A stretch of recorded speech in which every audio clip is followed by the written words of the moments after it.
Hello, जय हिंद मेरे भाई। स्वागत है अपना परिवार एजुकेशन वेबसाइट पे। दोस्तों, आज के हम लोग इस सेशन में देखने वाले हैं क्लास 9th का दो चर वाला रैखिक समीकरण को। हम लोग जो है पहले इसका कंसेप्ट समझेंगे, इसके बाद प्रत्येक बारीक से हम लोग जो है एक्सरसाइज का सवाल हल करेंगे। आइए हम लोग देखते हैं कि देखिए दो चर वाला रैखिक समीकरण आखिर होता क्या है। पहले हम लोग बारीक से समझेंगे, इसके बाद हम लोग प्रत्येक बिल्कुल आसान तरीका से एक्सरसाइज का सवाल बनाएंगे। तो आइए देखिए, यहाँ पे है आपका, पहले यहाँ पे देखो कि यहाँ पे सवाल तो दिया है एक्सरसाइज 4.1 का, लेकिन पहले इसके लिए हम लोग कॉन्सेप्ट समझते हैं। देखिए क्या होता है भाई, देखो हाँ, दो चर वाला रैखिक समीकरण है जी। दो चर वाला रैखिक जो समीकरण है वैसे समीकरण जिसमें दो चर होती है। दो चर का मतलब हम लोग क्या बोलते हैं, जिस तरह से होता है वह समीकरण जो ax प्लस by प्लस सी बराबर 0, इस रूप में अगर बाबू अगर रहेगा कोई भी समीकरण, देखो यहाँ पे एगो x है एगो y है, ये तुम्हारा जो है चर है।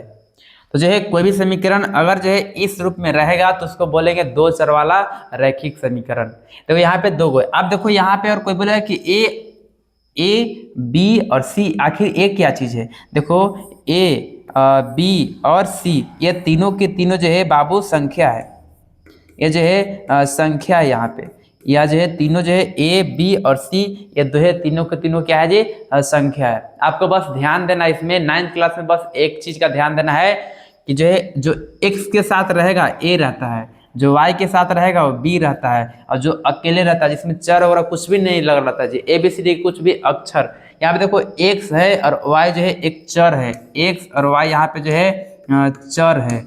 चर हम लोग किसको बोलते हैं, तो हम लोग चर जो है उसको बोलते हैं जिसका मान बार बार बदलता रहता है, उसको हम लोग बोलते हैं चर। तो यहाँ पे x और y चर है। देखो यहाँ पे एगो ई वाला है एगो ई वाला, ई दो है, दो गो चर है, इसलिए बोल रहे हैं इसको दो चर वाला।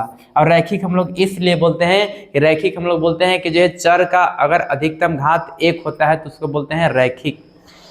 इसका भी देखो घात कुछ नहीं है तो पावर मतलब 1 है, इसका भी पावर 1 है, इसलिए हम लोग बोलते हैं इसको रैखिक। इसका मतलब आप समझ चुके होंगे कि इसको दो चर वाला रैखिक समीकरण आखिर नाम क्यों पड़ा। पहला रीजन है कि दो गो एक में चर है इसलिए दो चर वाला। रैखिक इसका नाम क्यों पड़ा, क्योंकि चर का अधिकतम घात 1 है, इसलिए इसका नाम पड़ा दो चर वाला रैखिक समीकरण। देखो यहाँ पे कुछ नहीं करना जी, यहाँ पे खाली हमको देखना है ना, ए का मान निकालना होगा, बी का मान निकालना होगा और सी का मान निकालना। जैसे तुम्हारा दिया रहेगा ऐसे सवाल दे देगा, तुमको सवाल दे देगा, मान लो कि दे देगा 4x है, यहाँ पे 6y है, यहाँ पे 5 है और बराबर 0, तुमको दे देगा ऐसे। अब बोलेगा ना कि ए का मान निकालो, बी का मान निकालो और सी का मान निकालो। तुम्हारा जो है रहेगा ए का मान निकालो, बी का मान निकालो और सी का मान निकालो। बाबू देखो हमको जो है इस रूप से अगर इसको से कंपेयर करेंगे इसको, यहाँ पे देखो हम बताएं कि जो x के साथ रहता है a रहता है, जो y के साथ रहता है देखो b रहता है, और जो अकेले रहता है c रहता है। बताओ x के साथ क्या है, 4 है, तो 4 किसका मान है, a का मान जो है 4 है। y के साथ कौन है जी, 6 है, तो y का मान कितना है, 6 है। अरे b का मान कितना है, 6 है। क्या है कि जो है y के साथ कौन रहता है, b रहता है, तो b का मान कितना है, 6 हो जाएगा। देखो 6। जो अकेले रहता है सिंगल वो जो है c का मान कितना हो जाएगा, 5 हो जाएगा। इस तरह से तुम्हारा जो है सवाल आगे बनाना है। देखिए बारी बारी से हम लोग जो है बिल्कुल आसान तरीका से प्रत्येक सवाल को देखते हैं। तो पहले हम लोग जो है पहला सवाल को बना लेते हैं, देख लेते हैं, इसके बाद हम लोग बारीक चलते हैं। इसको आप देख लीजिए। देखिए बाबू यहाँ पे सवाल है कि एक नोटबुक की कीमत, एक नोटबुक है जिसका कीमत बोल दिया है कि एक नोटबुक की कीमत एक कलम की कीमत से 2 गुनी है। एक नोटबुक है ना, उसका जो प्राइस है उसको जो है एगो कलम की प्राइस से दोगुना है। कहने का मतलब अगर कलम की प्राइस 5 रुपया है तो नोटबुक का प्राइस जो है उससे दोगुना है तो 10 रुपया होगा। अगर कलम की प्राइस 10 रुपया है जी तो उससे कलम के दाम से नोटबुक के दाम दोगुना है तो 20 रुपया हो जाएगा। लेकिन हमको जो है कलम के दाम पता नहीं है कितना है, बस खाली बोल दिया कि कलम के दाम से और नोटबुक की कीमत कितना है, दोगुना है। तो हम लोग इस स्थिति में मान के चलते हैं। आगे बोल रहे सवाल, इस कथन को निरूपित करने के लिए दो चर वाला रैखिक समीकरण को लिखिए। अब देखो बाबू कुछ नहीं करेंगे, मान लेंगे, माना कि हमको तो पता नहीं कलम की दाम कितना है, कलम की कीमत से दोगुनी तो बोल रहे हैं नोटबुक की कीमत, लेकिन कलम की कीमत कितना से पता नहीं ना है। जब नहीं पता रहता हम लोग मानते हैं कि माना कि थोड़ा सा इसका जो है मोटाई को कम कर लेते हैं। माना कि कलम का दाम 100 रुपया है, x रुपये, तब तब किसका बोल रहे हैं, नोटबुक, तब जो है नोटबुक का कीमत। बाबू देखो ये तुम लोग जो है यहाँ पे दिमाग लगाओ, बोल रहे कि कलम के दाम से नोटबुक के दाम दुगना है, हम कलम के माने हैं x, तो इसका दाम कितना होगा, दुगना, मतलब 2x नहीं हो जाएगा जी, होगा कि नहीं बता तो, 2x हो जाएगा ना। अब देखो इस रुपये में आंसर, लेकिन यहाँ पे बाबू दो चरला बोले है ना, दो चरला बोले, सॉरी मेरे भाई, दो चरला बोले, बस एगो के x मान लो, एगो कलम एक जो है कलम की दाम x मान लो, नोटबुक की कीमत कितना मान लो y, मान लेते हैं कलम की दाम जो है x रुपये और नोटबुक की कीमत y रुपये। अब देखो यहाँ पे दर्शाना है, दो चरला दर्शाना था, लेकिन हम जो है एक चरला लिख रहे थे ना, एक वैसे भी सवाल बन जाता है, लेकिन ये एक चर से बनेगा।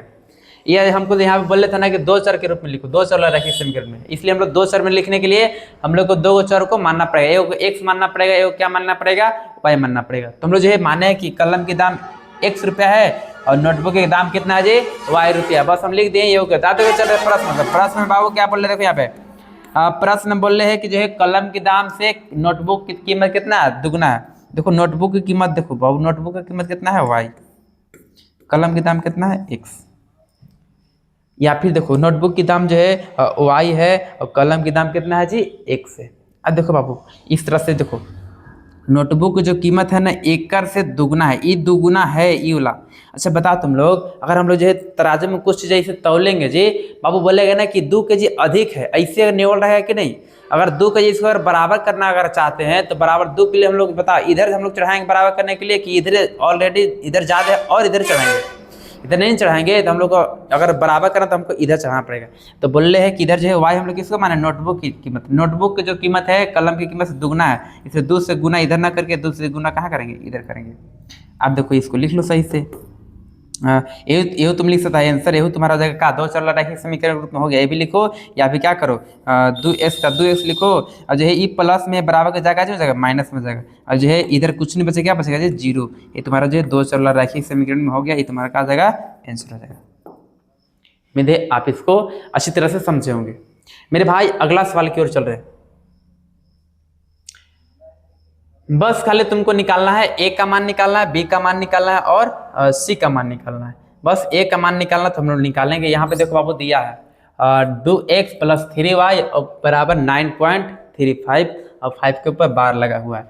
बाबू यहाँ पे देखो बोल रहे हैं ना कि जो है ए का मान निकालो और बी का मान निकालो और सी का मान निकालो। तुम्हारा किताब बोल दिया कि ए और बी और सी का मान निकालो। कुछ नहीं करेंगे बाबू, देखो क्या करेंगे हम, देखो ax प्लस हम जानते हैं कि ax by + c बराबर 0 के रूप में हमको दो चरला रैखिक समीकरण होता है कि नहीं।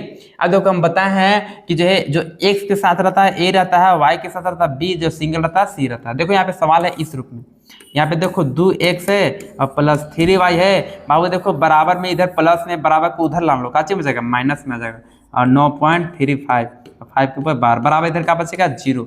अब देखो अब एक से कंपेयर करो, मिला तो क्या का चीज देखो यहाँ पे x है, यहाँ x है, यहाँ पे a है, यहाँ पे 2 है, तो a के स्थान पर कितना है 2 है, तो ये बराबर कितना लिख देंगे 2 लिख देंगे। इस तरह से यहाँ देखो y है, y के साथ क्या है b है, यहाँ भी y के साथ क्या है जी 3 है, तो b के स्थान पर कितना है 3 है, 3 लिख देंगे। इस तरह से c देखो c बराबर c के स्थान पर कुछ देखो, c के स्थान पर कितना है जो सिंगल वैल्यू है तुम्हारा जो है -9.35 के ऊपर बार हो जाएगा, तुम्हारा क्या हो जाएगा। तुमको बार बार इसको लिखने की जरूरत नहीं है, बस हम लोग देखते हैं कि a के बगल में x के बगल में क्या है a होता है, x के बगल में a होता है, y के बगल में b होता है, जो सिंगल रहता है अगर कुछ चर होगा नहीं रहता उसको हम लोग c बोलते हैं। तो x के बगल में क्या था 2 था, a का मान 2 हो गया, y के बगल में क्या था जी 3 था, तो y का मान b का मान कितना हो गया 3 हो गया।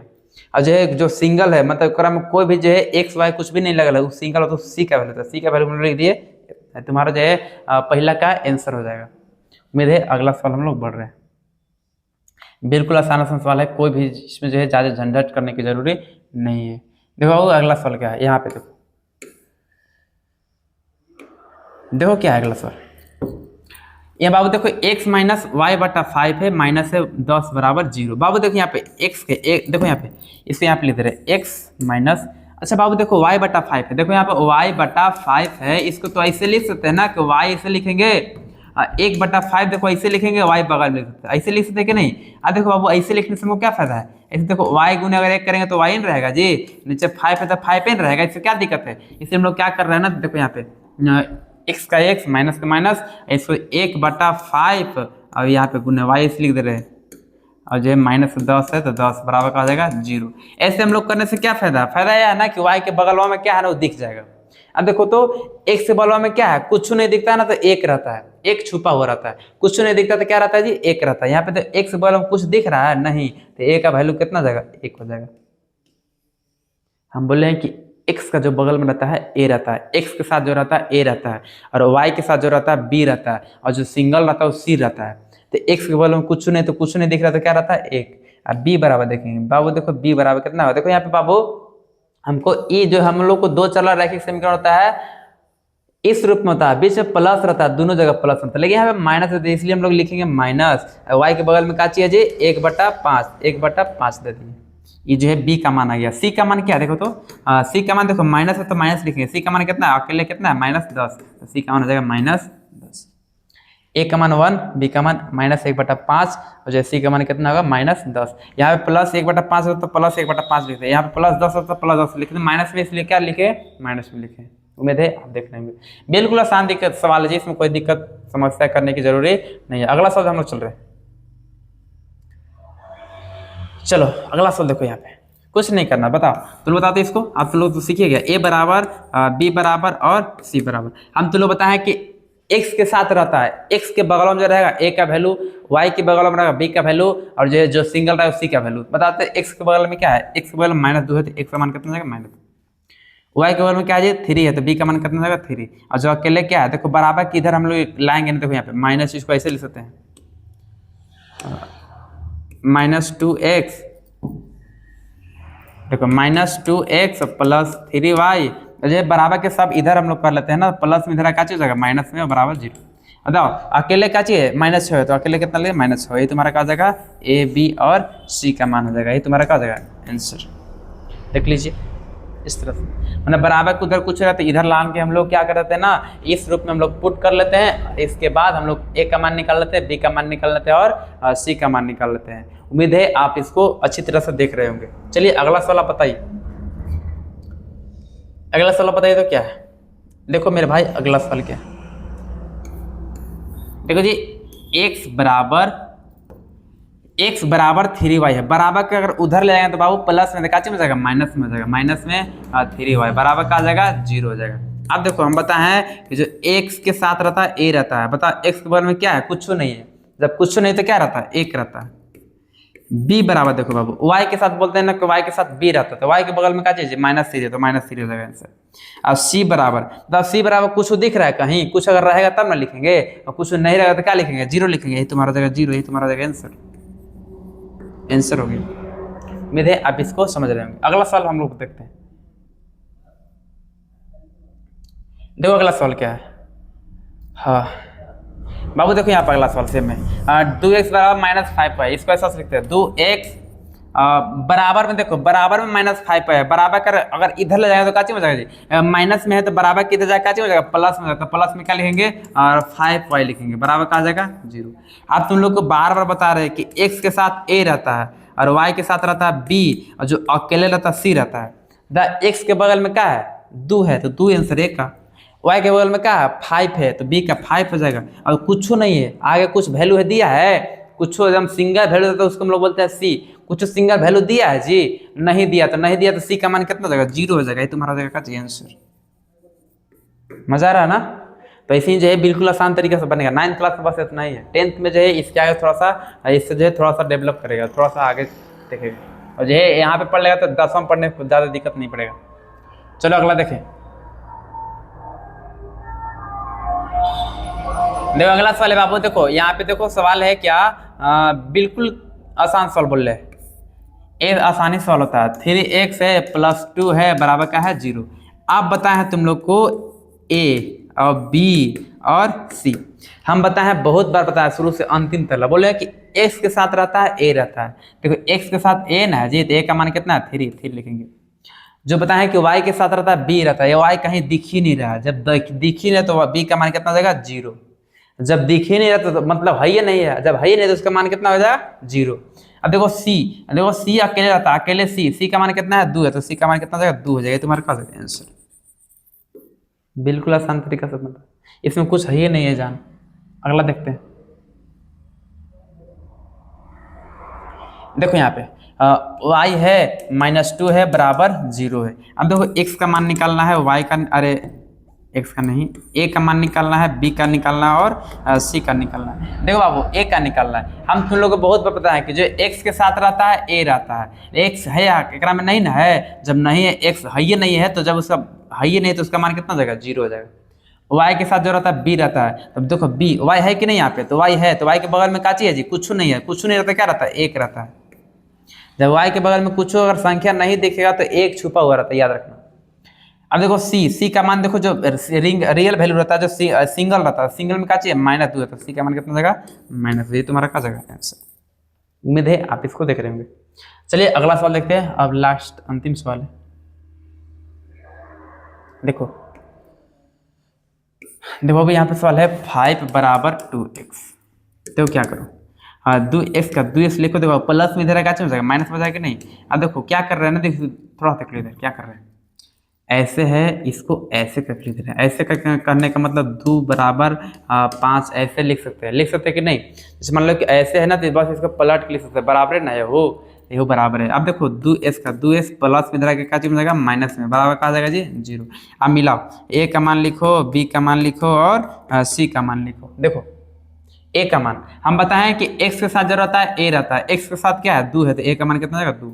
y के साथ जो रहता है b रहता है, बताओ अगर हम y कहीं दिख रहा है, नहीं दिख रहा, तो b का मान कितना जाएगा 0 हो जाएगा। और c का मान जो सिंगल वैल्यू कितना जी -5 है, सिंगल वैल्यू कितना जाएगा -5। ये तुम्हारा कहा जाएगा। इस प्रकार तुम्हारा जो है 4.1 का प्रत्येक सवाल हुआ समाप्त। अब मिलते हैं अगले क्लास में, आज के लिए धन्यवाद।